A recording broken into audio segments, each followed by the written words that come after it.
para la Universidad Técnica Nacional en el marco de su cuarta Expo Tecnología Educativa. Es un privilegio presentar al doctor Marco Sánchez Mora, coordinador del Programa de Producción Electrónica y Multimedial de la Universidad Estatal a Distancia, quien tendrá a cargo la ponencia inaugural de esta cuarta Expo Tecnología Educativa de la Universidad Técnica Nacional. El doctor Sánchez cuenta con los siguientes atestados: licenciado en Producción Audiovisual de la Universidad de Costa Rica, máster en Tecnología e Informática Educativa de la Universidad Nacional, doctor en Educación Superior de la Universidad Palermo, Buenos Aires, Argentina. Dentro de su experiencia, cuenta con 15 años en producción de materiales didácticos multimediales, 4 años de experiencia en la gestión del equipo de producción de materiales didácticos multimediales de la Universidad Estatal a Distancia. Es expositor internacional en temas relacionados a la calidad y a la evaluación de los materiales didácticos. Es docente e investigador universitario en la Universidad Estatal a Distancia, al cual recibimos en este momento con su ponencia titulada Nuevas tendencias en la producción de materiales didácticos multimedia, al cual cedo mi lugar en este momento.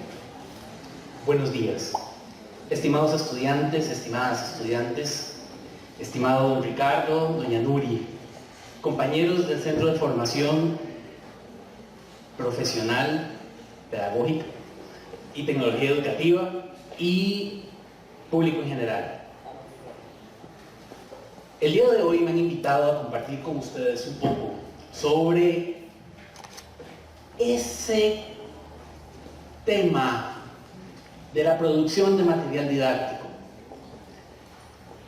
en multimedia. Es un tema que ha sido de interés de mi parte durante muchos años y que es eje central en la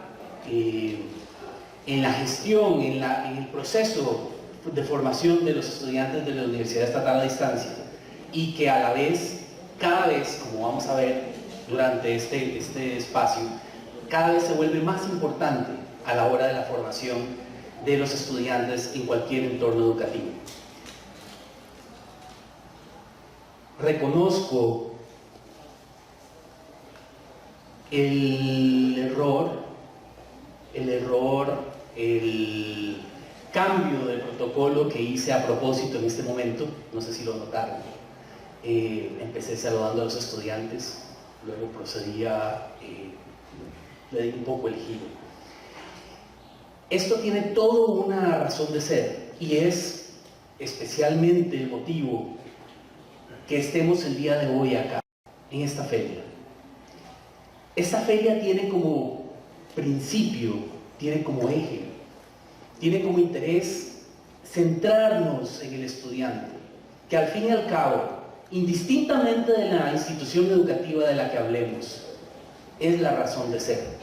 Estamos aquí hoy todos porque nos interesa la formación de nuestros estudiantes, nuestra propia formación al fin y al cabo. Entonces ese fue el motivo. Espero me disculpen. A la hora de hablar de material didáctico, es inevitable y tal vez más importante hablar del contexto en que éste se inscribe. Nosotros podemos hablar con mucha facilidad, hoy por hoy, dada la difusión de los dispositivos móviles, que me imagino, ahí veo, casi todo el mundo tiene en su mano uno, casi todo el mundo, especialmente los estudiantes son quienes son más interesados o hambrientos por ciertos medios de comunicación. Podríamos hablar muy sencillamente de apps. Ok, hablemos de apps. Bien, ¿cómo se hacen esas apps? ¿Cuál es el interés que tienen esas apps? Bien, podemos hablar del contenido que podemos incluir en esas aplicaciones educativas. Sin embargo, el contexto en el que se inscriben estas apps, en el que se inscriben los objetos de aprendizaje que hacemos en las universidades, en el que se inscriben toda la tendencia, toda la filosofía detrás de los recursos educativos abiertos que me imagino habrán escuchado por ahí, responde y evoluciona con ese contexto.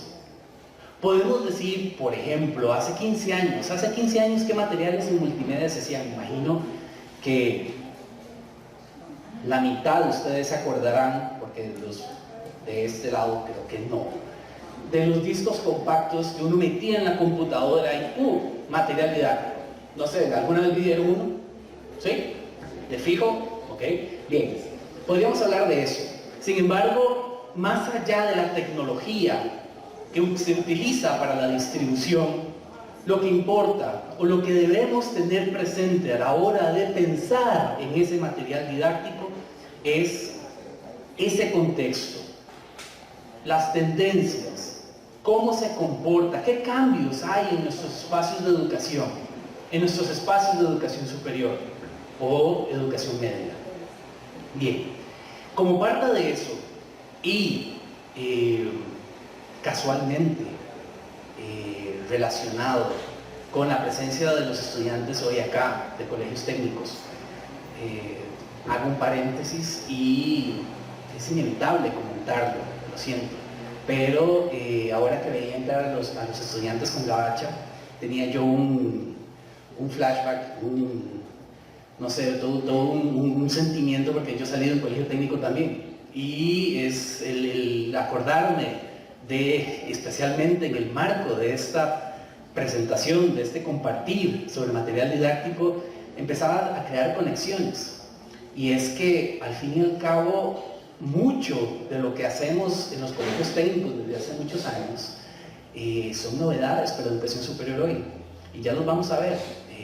Pero el estar en un entorno en el que resolvemos problemas, tengo entendido que ustedes son de electrotecnia y los estudiantes de atrás son de electrónica. ¿No? Sí. Bien, ok. Yo era de electromecánica. Lo que las universidades están incorporando hoy, por ejemplo, y tiene que ver con el tema de la cultura de la innovación, luego lo podemos comentar un poco más. No sé si han escuchado hablar de Maker Spaces, o aquí en Costa Rica hablan de Fab Labs, o laboratorios de fabricación. Estos son espacios en los que estudiantes universitarios resuelven problemas utilizando tecnología que viene de la impresión en 3D. No sé si han visto esas máquinas que son como una impresora vieja, aquellas máquinas viejas que tienen dos ejes y un aparato que sube y baja y va imprimiendo un objeto de 3 dimensiones. Okay. Esos están presentes ahí en los Fab Labs.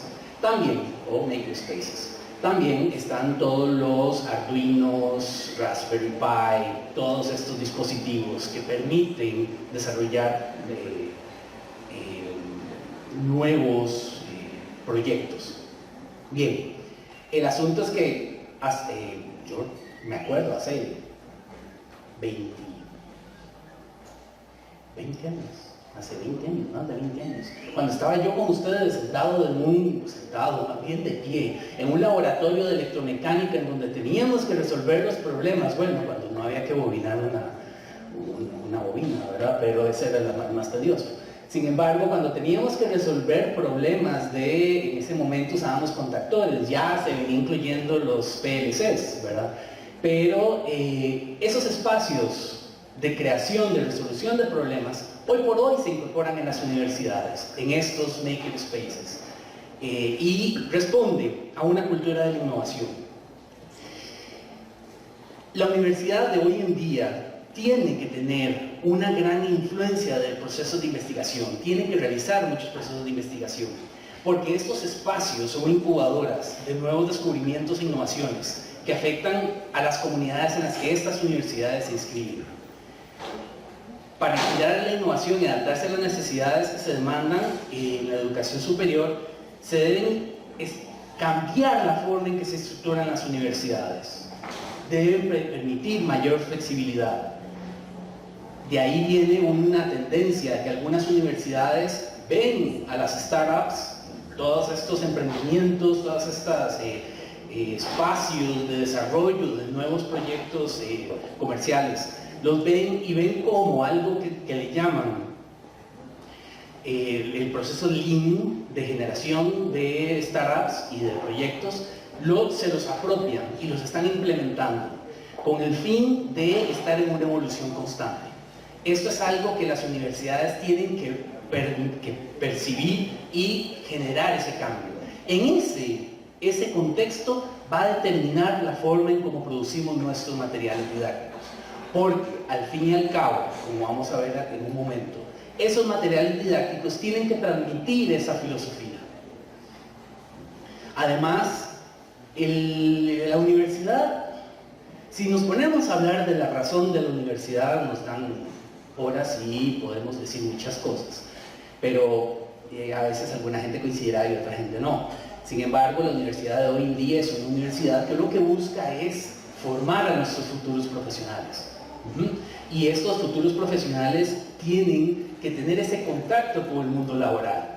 Y vean cómo todo esto, debo decir, y no lo había preparado para conversarlo hoy, hasta la sorpresa de tener a nuestros estudiantes de colegios técnicos, ver cómo esto se ejecuta en los colegios técnicos, ¿verdad? Es algo que me sorprendió.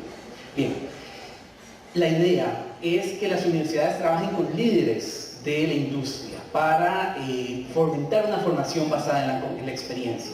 Esto va a repercutir en los tipos de materiales que vamos a generar. Vean cómo ya a partir de acá empezamos a ver cómo los laboratorios virtuales, esos espacios de práctica y ejecución una y otra vez, empiezan a tener más sentido entre los estudiantes, entre los procesos de formación. Además, las instituciones han tenido que cambiar el funcionamiento. Las instituciones de educación superior han tenido que cambiar y se da un estímulo al trabajo interdisciplinario. No tal vez como hace algunos años que se decía, ok, ocupamos hacer trabajo interdisciplinario, trabajo multidisciplinario, todos estos temas. Sin embargo, orientado a la resolución de problemas, orientado a resolver problemas reales de la sociedad. Para ello se pueden utilizar métodos alternativos en cambios de políticas, cambios de programas, planes de estudio, que estimulen a que los estudiantes trabajen con sus compañeros para la resolución de esos problemas. Además, se dan surgimiento de modelos emergentes y nuevos paradigmas. Estos nuevos paradigmas a la vez son, como mencionaba doña Nuri, como mencionaba don Ricardo, son la razón de estar el día de hoy acá. Es ese aprendizaje significativo, ese aprendizaje profundo, el aprendizaje real de los estudiantes. Esos nuevos paradigmas, la implementación de estos nuevos paradigmas han generado un cambio en la forma de ofrecer el proceso de formación en las universidades. Este proceso de formación se ha apoyado en nuevas tecnologías necesariamente. Bien. Además, un ejemplo interesante, que es la razón de la fotografía que se observa acá al frente, es la universidad, el Instituto Viria de Tecnología y Ciencia Pilani, que es una institución politécnica en la India. Imagínense, es como la UTN, ¿no? Con 20.000 estudiantes a distancia. Esta universidad, viendo la necesidad de innovar esos procesos de formación y necesariamente utilizando material didáctico, se ha apoyado en la Universidad de Bombay para ofrecer un proceso bimodal de formación, un proceso híbrido. Esta universidad lo que ha hecho es utilizar un sistema de entrega de formación que es relativamente reciente como ejecución masiva, pero como concepto no tanto, y se le conoce como MOOC, M-O-O-C. que son cursos abiertos en línea masivos. ¿Okay? Esta universidad se apoya en estos MOOC para ofrecer espacios de formación en línea y en sus campus universitarios. Por lo tanto, la universidad ha visto la necesidad de trascender ese espacio físico que ofrecen las universidades. Este rediseño de los espacios de aprendizaje ha requerido que se creen nuevos espacios para las nuevas formas de aprendizaje. Se implementan la pedagogía y estrategias emergentes. Por ejemplo, el modelo de aula invertida, que en inglés se llama Flipped Classroom, replantea el espacio de aprendizaje. Ya no las tareas se le dejan a los estudiantes para llevárselas a la casa y a la clase llega un señor, así como estoy yo hoy aquí, y se sientan los estudiantes así como están ustedes hoy acá y empieza a hablar durante 4 horas y esa fue la clase. Ya la clase invertida da ese giro y deja para el tiempo extra de los estudiantes, el tiempo fuera de clase, el apropiarse de los conceptos a partir de lecturas, a partir de videoclases, a partir de las nuevas tecnologías, y permite que los estudiantes en el salón de clases lo que se enfoca es en la resolución de problemas, en hacer las tareas, ¿verdad? Entonces, a eso es el concepto de aula invertida. Se ha visto que ha sido muy exitoso modalidad de aprendizaje porque hay un mayor compromiso de los estudiantes, especialmente porque en el salón de clases los estudiantes tienen a disposición a esa figura de facilitador, de gestionador del proceso educativo que es el profesor, ¿verdad? No es este señor que se las sabe todas sobre algún tema en particular o sobre la clase en la que están, sino que más bien es un facilitador del proceso educativo. Aquí llegamos a un tema muy importante y era con lo que iniciaba yo mi exposición, y es la educación centrada en el estudiante. Esto no es nada nuevo, de hecho no es nada nuevo. Sin embargo, ¿cómo lo aplicamos hoy en día? Sí requiere de nuevos espacios, sí requiere de innovaciones en el proceso educativo.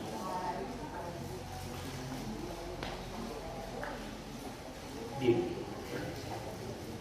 Además, como parte de ese rediseño del espacio de aprendizaje, la idea es que los estudiantes participen más de espacios innovadores.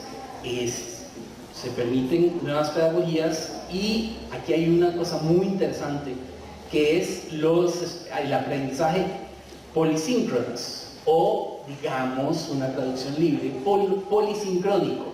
Imagínense un aula en donde tenemos estudiantes regulares, presenciales, pero a la vez tenemos toda la tecnología posible para que en esa misma aula estén compartiendo estudiantes en otros lugares del mundo, en donde la tecnología ya no solamente es una pantalla y una camarita, sino que también hay un intercambio en el trabajo colaborativo que se da en el aula para poder comunicarse sin limitaciones con estas personas que están con esos estudiantes que están en otros lugares y a la vez en otros momentos.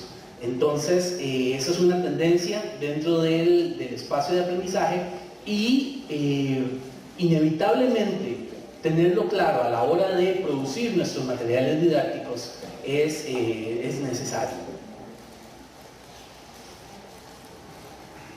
Bien. Además, en estos se da otra tendencia que debe determinar el proceso de producción de materiales. Es el enfoque en aprendizaje profundo, que, bueno, este concepto lo plantean la Fundación Elena Hewitt, y se me olvidó el nombre del otro señor, por aquí lo tengo anotado. El aprendizaje profundo lo que reúne es todos los conceptos de solución de problemas, pensamiento crítico, aprendizaje autónomo, aprendizaje colaborativo, aprendizaje basado en proyectos, conexiones entre el plan de estudios y el mundo real para que se aplique en realidad. Cuando hablamos de todos estos temas de contexto, el punto de unión va a ser el siguiente: el aprendizaje híbrido. Porque ocupamos tener claridad en todos estos espacios, estas tendencias, los cambios y las innovaciones que se deben aplicar para poder generar el material que va a estar disponible para nuestros estudiantes en el momento que trabajen en línea o en el momento que trabajen de forma móvil. Porque el aprendizaje híbrido lo que promueve es que el aprendizaje en línea complemente al espacio presencial.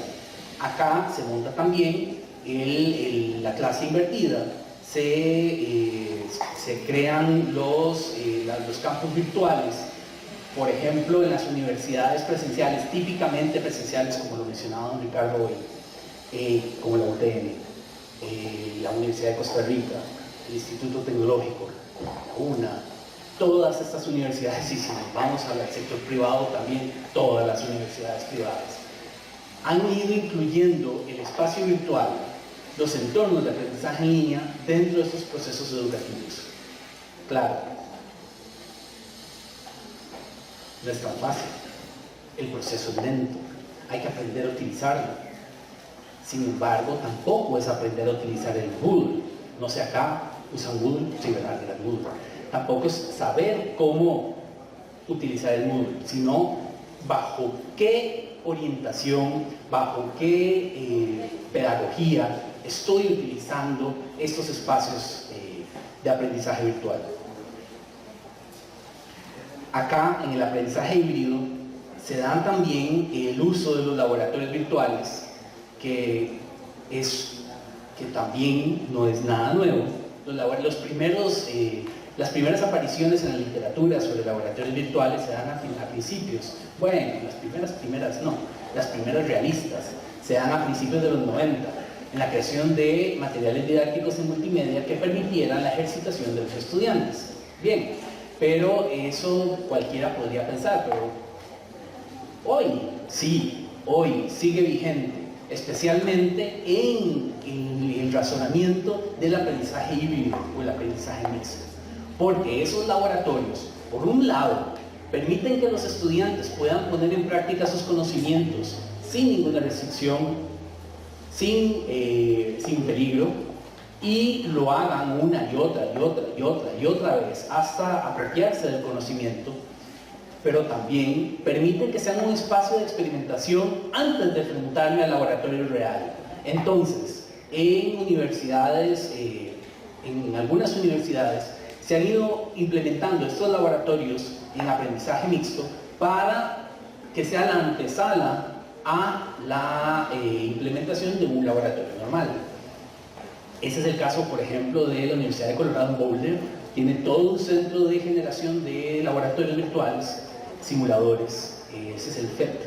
Ellos lo que han generado son muchísimos simuladores de química, física, que sirven para ejercitarse los estudiantes, para utilizarse en las clases, para hacer las tareas, hacer sus asignaciones, pero también para que sirvan como espacio previo a encontrarme con la situación real en un laboratorio físico. Otro elemento importantísimo en el aprendizaje híbrido de la combinación, como les mencionaba, de la Universidad de la India, con la combinación con los MOOC, con los cursos masivos en línea abiertos. Estos cursos, hay también mucha literatura al respecto, a favor, en contra, cuestionándolos.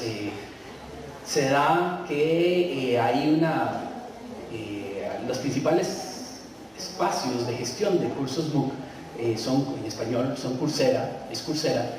También hay en inglés como Future Learn y edX a la vez. Es un sistema de gestión de cursos masivos en línea, y hay un cuestionamiento de la permanencia de los estudiantes. Por ser masivos, la continuidad no siempre está garantizada. Sin embargo, algunas universidades, lo que han hecho es combinar estos espacios completamente abiertos de apropiación de conocimiento, de formación universitaria, para combinarlos con el salón de clases, con espacios de práctica con los estudiantes.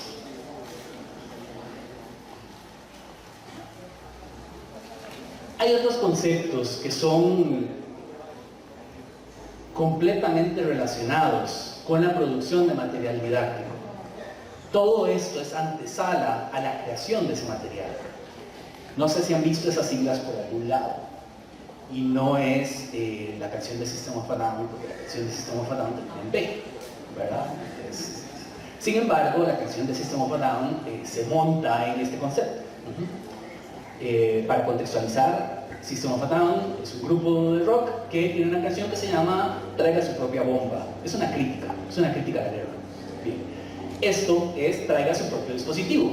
Es algo que es muy común hoy por hoy en los salones de clases, en los espacios de formación, y lo vemos cotidianamente. Por ejemplo, como les decía hace un rato, hoy la mayoría de los estudiantes acá y de todos los demás andamos nuestro teléfono celular a la mano, ¿verdad? Andamos un aparato con el que, si nos aburrimos, podemos jugar Candy Crush. No vamos a jugar Candy Crush. Lo que podemos hacer es aprovecharlo en nuestro proceso de formación, y esa es el razonamiento detrás de traiga su propio dispositivo. Eso, y que ya hoy por hoy las tecnologías se han vuelto en algunos espacios más accesibles, y entonces las universidades no se han enfocado tanto en proveer de computadoras a sus estudiantes, sino de una buena conexión, porque ese es el cuello de botella hoy, ¿verdad? Los estudiantes lo que no tienen es buena conexión, no pueden ver video o entornos en 3D de gran calidad si no tienen buena conexión. Pueden tener un celular, con un celular yo aquí hago un video de YouTube, y de hecho ayer estaba viendo uno muy gracioso, y puedo verlo como un espacio en 360 grados.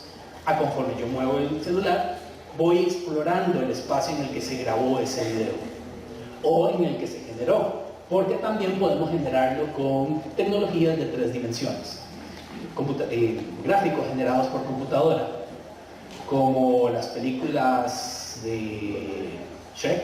Bien, ok, entonces, no, muy viejo Shrek, lo siento. La era del hielo ya va por 6, 7, 8, no sé, es parecido. Bien, ok, entonces, la tecnología la tenemos, y es eso lo que se propone este concepto de traiga su propio dispositivo. También existe el concepto de traiga su propia tecnología, pero al fin y al cabo es lo mismo. Por otro lado, hay otra tendencia, otro concepto importante, y son las analíticas de aprendizaje. Los espacios educativos, conforme nos movemos a modelos híbridos de formación académica, estos modelos híbridos nos permiten obtener datos de lo que están haciendo nuestros estudiantes. De hecho, en la UNED esto es todo un tema, algo que no hemos terminado de resolver, y es algo que es importantísimo, porque se me ocurrió algo más coloquial, pero es un tema que debimos haber resuelto hace 3 años, hace 2 años. La posibilidad de que yo como profesor, como tutor, pueda tener acceso al proceso de aprendizaje de cada uno de mis estudiantes en entornos virtuales. No solo tener un cuestionario o poder ver el foro, sino que le doy un laboratorio virtual y veo si un estudiante lo ejecutó 100 veces o si lo ejecutó 1. Y si cuando lo ejecutó el laboratorio virtual, los resultados que obtuvo fueron concluyentes para hacer su trabajo. Ese tipo de cosas es lo que se le llama analíticas de aprendizaje, y es una capa que tiene que estar aplicada, que tiene que estar presente en la producción de material didáctico, y que es todo un reto por resolver. Bueno, la disculpa tal vez es que las analíticas de aprendizaje como reto es algo que no está resuelto en muchos lugares, no solo nosotros como país, sino también en muchos lugares. Es algo que hay que resolver.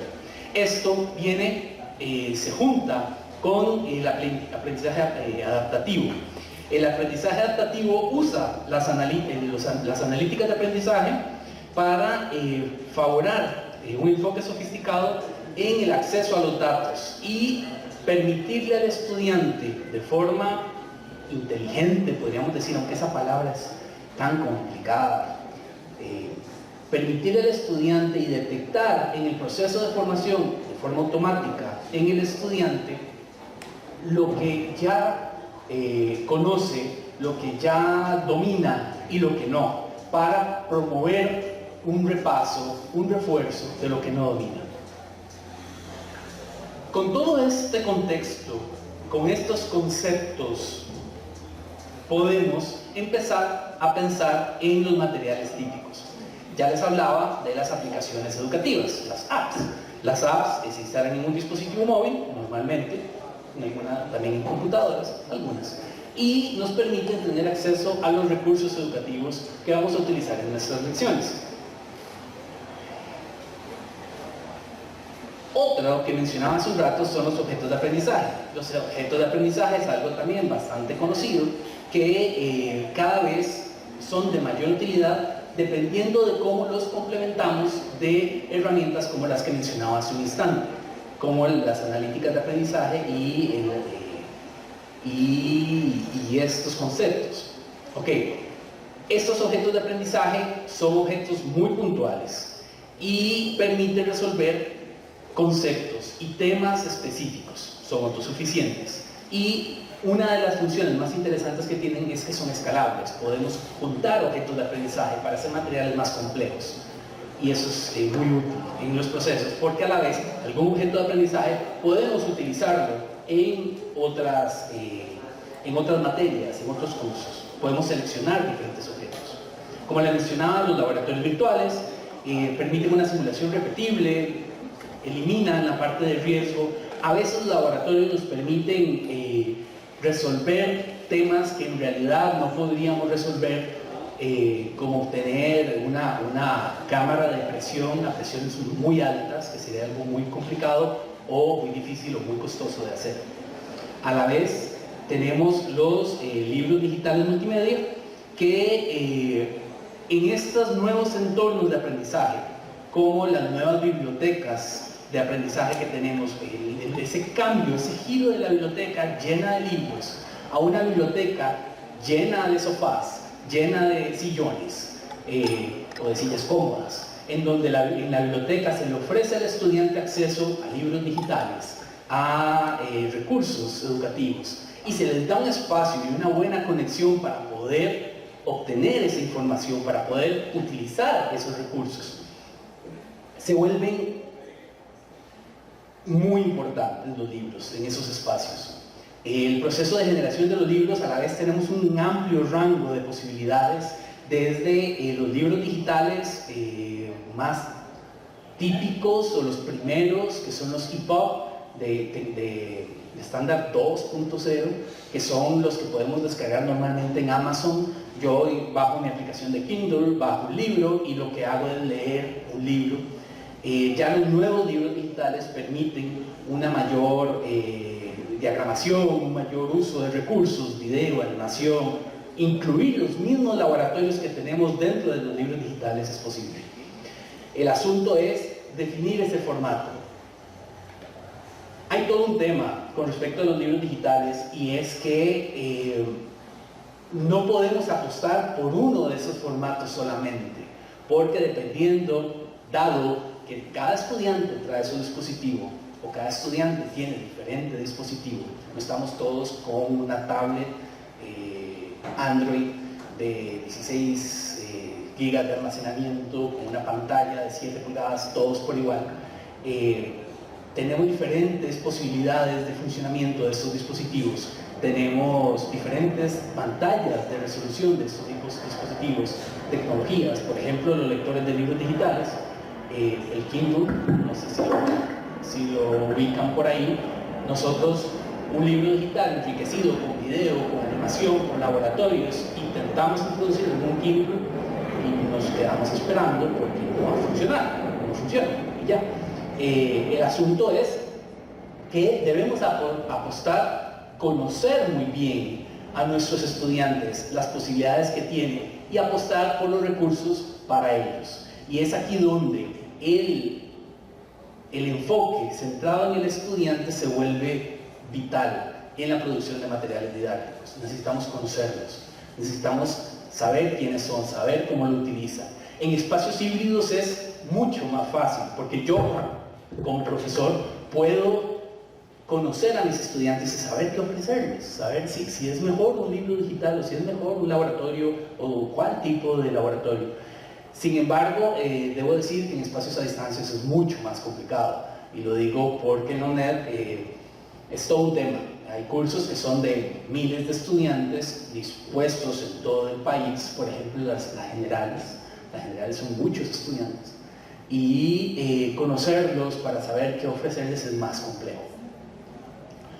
Ahí el enfoque centrado en el estudiante se vuelve un poco complicado. Esta de acá, de los juegos educativos, también tema conocido, tema discutidísimo en los últimos 10 años. Siempre con los problemas, honestamente, de presupuesto. Hacer juegos educativos es muy costoso. Si se quiere seguir los principios de un juego educativo real, inmersivo, que de verdad provoque que el estudiante se enganche del juego y de su proceso de formación, normalmente son muy costosos. Hay algo que se desprende de este concepto, porque a la vez los juegos educativos también se pueden cuestionar. En espacios, por ejemplo, de educación superior, podríamos cuestionar el uso de juegos educativos. Hay una tendencia también que se llaman los serious games, son juegos serios, que a la vez también, dependiendo de nuestros estudiantes, podrían no funcionar. Sin embargo, recientemente hay un principio que se llama gamification o gamificación, en español,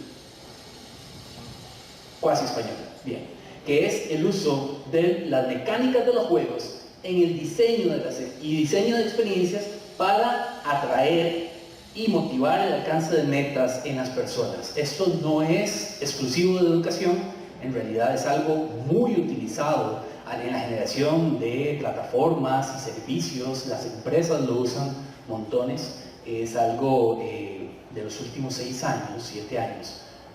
Tal vez la primera vez que apareció el concepto fue por ahí del 2002, sin embargo ya se ha difundido más en los últimos 6 años.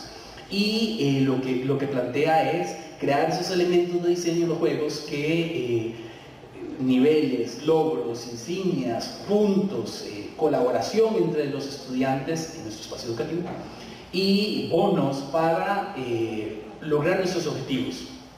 Hay autores que a la vez, porque esa es otra, alguna gente, claro, ese es el toque. A nuestro curso y al material lo que vamos a hacer es implementar un sistema de insignias.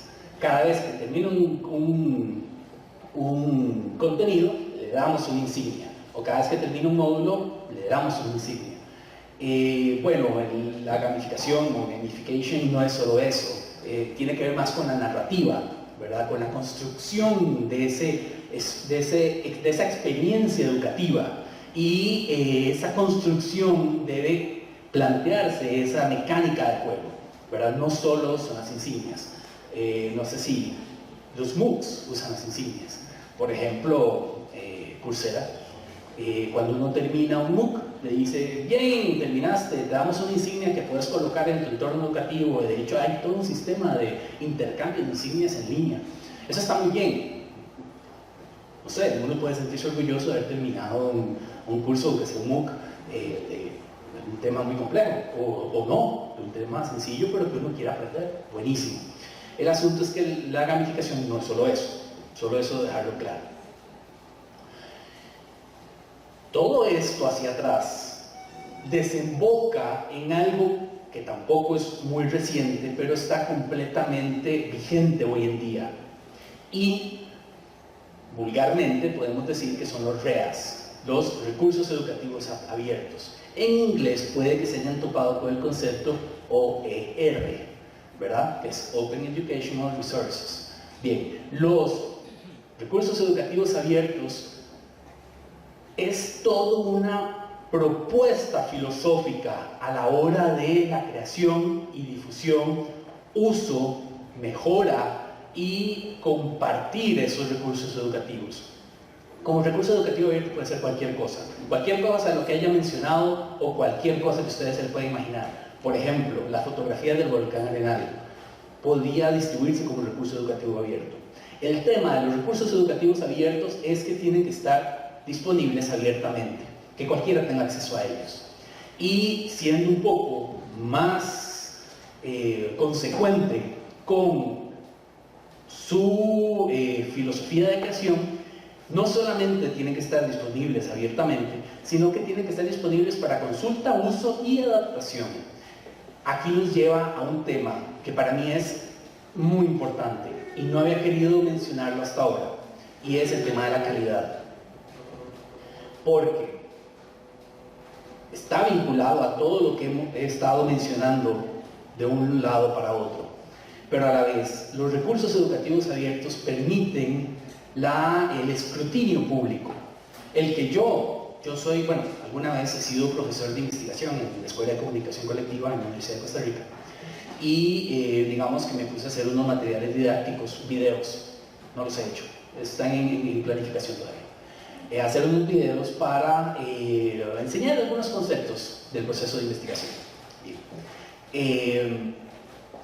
Yo puedo dejar estos videos y enseñárselos solo a mis estudiantes. Muy bien, hasta ahí. Pero yo puedo también ofrecer estos videos como recurso educativo abierto. ¿Qué sucede? Si yo se lo ofrezco solo a mis estudiantes, muy bien, no sale del salón de clase, nadie más se beneficia con eso.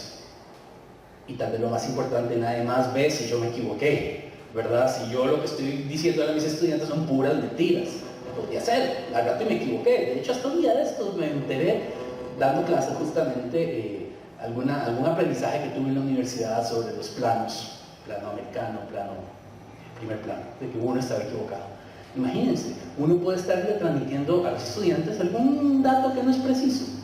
La idea de los recursos educativos abiertos es esa, poderlo compartir y que otras personas me realimenten lo que yo tal vez no preciso o no profundizo, y que otras personas puedan mejorar ese material.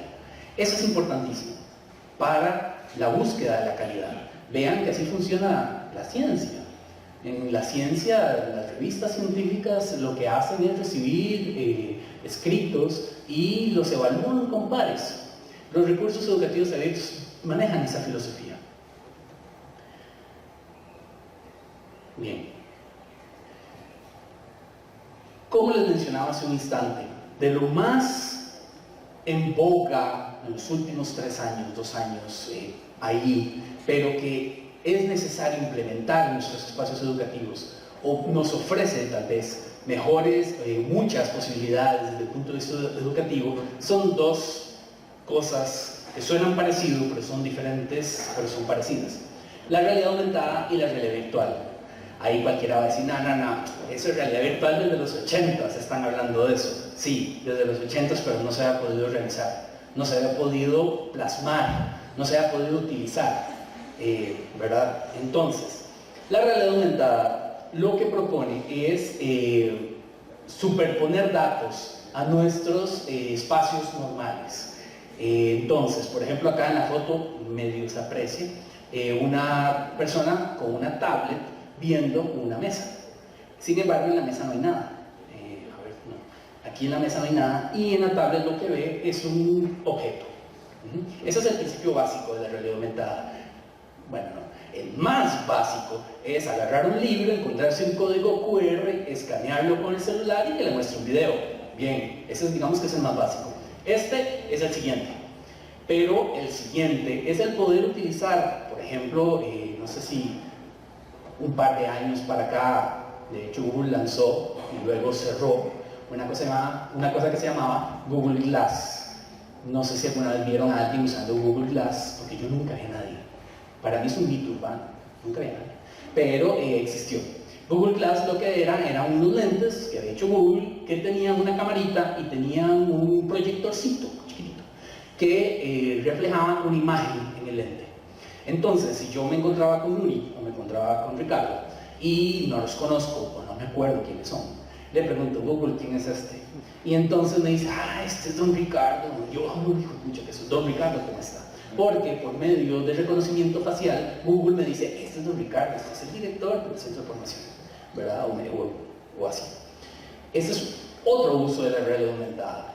Imagínense lo que sería para nosotros como docentes, como estudiantes, quizá no hay, poder utilizar la realidad aumentada. Bien, buenísimo. Yo también soy estudiante. Permanente. No tan permanente como quisiera, pero sí, buenísimo. Poder utilizar la realidad aumentada para nuestro espacio educativo, para que en cualquier momento que tenemos una duda nos dé la información que ocupamos. Bueno, este es un concepto que viene también de lo que se llama aprendizaje móvil o aprendizaje ubicuo, que son otras cosas que vienen ahí en todo ese entorno del aprendizaje. Y es poder resolver mis problemas en cualquier momento. Entonces, no sé si ustedes se han visto, ya casi voy terminando, no sé si ustedes han visto la situación de que están en una conversación y hablan de, voy a poner un ejemplo muy sencillo, Beethoven. Y dices, ese nombre me suena. ¿Quién era Beethoven? Agarra el celular, busca Beethoven, claro, el de la 9ª sinfonía, o la 5ª, o todas juntas. Bien. Eso es aprendizaje ubicuo, poder resolver mis dudas de aprendizaje en cualquier momento, que está relacionado con lo que estamos haciendo hoy aquí, y es parte de lo que estamos haciendo hoy aquí, y es aprendizaje significativo, poder establecer las conexiones de aprendizaje en el momento que tienen un significado importante, en el momento que puedo conectarlas. Cuando estaba sentado en la reunión con el centro de formación y hablaron del aprendizaje móvil, yo dije, eso no sé qué es, lo busco, veo una pequeña descripción y ya empiezo a establecer conexiones, ¿ok? Entonces, la realidad aumentada promueve ese espacio, promueve que el estudiante pueda construir sus conocimientos basado en la interacción con esos objetos virtuales que se representan a partir de objetos reales. Un ejemplo viejo, no sé si algún sobrino, hijo, nieto, niño de la vecindad o del barrio, con un Nintendo 10, yo creo que desde el Nintendo 10 o el PS Vita también lo tenía, que son plataformas de videojuegos portátiles, le permitían, por ejemplo, creo que era uno parecido a Pokémon de Nintendo, agarraba y exploraba el espacio buscando en su casa, en su barrio, buscando personajes para utilizar en el videojuego, ¿verdad? Entonces iba explorando el espacio para encontrar esos personajes. Eso es realidad aumentada. Sony lo implementó con tarjetas también, como los QR, los códigos QR. Yo puedo, de hecho, Marvel y DC han implementado en sus revistas que uno abre la revista y se encuentra un codiguito, jale a la tablet, jale el celular y le muestra un video o le muestra el proceso de dibujo del personaje. Es impresionante. Eso en educación es un reto por implementar. Y es un reto, debo decir, la producción de materiales que lo utilicen. Porque, y es aquí una confesión, hace 15 años empecé a trabajar en la producción de material didáctico multimedia y en ese momento había una cosa, uno lo guarda aquí cerca del corazón, que se llamaba Macromedia Director. No sé si alguna vez lo escucharon. Macromedia Director es una cosa como PowerPoint que uno podía darle interactividad. Era facilísimo. Se podía programar cosas sencillas, uno que no programaba mucho, hacía cosas sencillas y funcionaba de maravilla. Hoy por hoy eso ya es más complejo. Ya si quiero hacer cosas de realidad aumentada o utilizo aplicaciones existentes como Aurasma, que es una privada que yo puedo pagar para tener mejores prestaciones o desarrollar la propia. Son tecnologías de mucho desarrollo y son todo un reto. Igual lo que hablaba de las analíticas de aprendizaje, muy complicado. Y la realidad aumentada, les decía, que va de la mano de la realidad virtual, porque ambas son tecnologías flexibles de inmersión. La realidad virtual son los lentecitos, de verdad es que me parece estar como en los 90. En los 90 vendían esos lentes y decían, ¡ay, realidad virtual! ¿Cuál realidad virtual? Lo que era el video que uno estaba viendo en el televisor, aquí pegado a los ojos, ¿verdad? Eso ya ha cambiado. Ya estos dispositivos han logrado vencer el retraso en la interacción, porque ese era el problema en esa época también, el retraso de si yo me movía, el video reaccionaba más lento, ¿verdad? Ya eso hoy por hoy está más resuelto y permite crear esos entornos generados por computadora para proporcionar experiencias de aprendizaje que estén relacionadas con el contexto de los estudiantes y poder explorar los datos del mundo real en esos entornos virtuales. Veamos cómo, igual, el tema de los laboratorios virtuales, que no mencioné, porque uno siempre dice, laboratorio virtual, combino cosas en química, o empujo un péndulo, o cosas muy de las ciencias exactas, ¿verdad?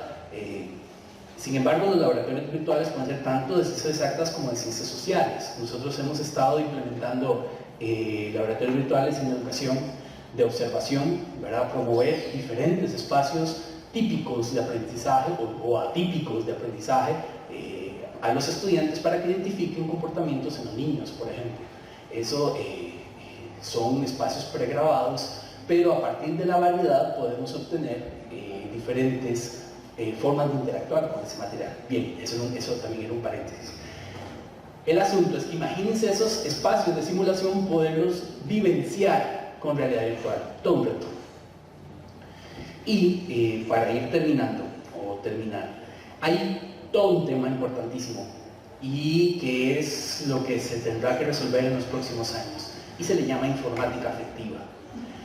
Ya no solamente interpreto los datos que me da la computadora sobre el estudiante, si respondió si sé, no sé, si sé, no sé, si sé, no sé, y le ofrezco un proceso de realimentación o un proceso de refrescamiento de su conocimiento, sino que logro interpretar si el estudiante se aburrió, o bueno, la computadora logra interpretar si el estudiante se aburrió, si el estudiante está enfermo, si el estudiante está triste, y modifico esos recursos didácticos y la entrega de esos recursos didácticos para tratar de contrarrestar esas emociones de los estudiantes. Eso es todo un reto, eso es algo que apenas está en ejecución. Hay algunas cosas hechas, por ejemplo, no sé si han visto que a veces esta cuestión de detección de rostros y todo esto va más allá, porque tiene no solamente que detectar mi cara, detectar dónde están mis ojos, sino de acuerdo a mis expresiones, lograr interpretar y responder a esas emociones que yo estoy manifestando. Eso es algo en el futuro que hoy por hoy no está resuelto. Está más resuelto la realidad virtual, la realidad aumentada, bien que mal, o más, con mucho desarrollo algunas. Pero la informática efectiva es algo que viene en el futuro. Y los materiales didácticos perfectamente pueden hacer uso de esto y sería súper rico poder de verdad reconocer. A veces uno comete el error a la hora de producir material de que dice, todo esto es un libro digital, lleno de video, lleno de animación, o tal vez no tanto video, o tal vez no tanto animación, mucho texto, qué lindo, ¿verdad? Pero mucho diseño. Pero no sabemos cómo está interactuando nuestros estudiantes en ese espacio individual, en ese espacio paralelo a nuestro salón de clases, en el modelo híbrido, ¿no? La informática afectiva nos va a ayudar en eso. Y podría ofrecer muchas ventajas. Bueno, aquí en la foto se veía un robotcito que están desarrollando en Europa, en Holanda, se llama Romeo, y la idea es que sea un asistente personal.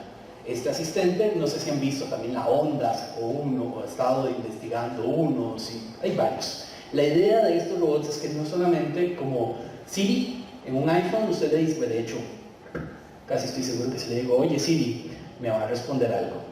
Ahí está preguntando, ¿qué te puedo ayudar? Lo voy a apagar porque si no, me hace ruido. Esos son asistentes personales. La idea es trascender ese asistente personal, sino que también interprete mis emociones y me ofrezca respuestas dependiendo de mis emociones.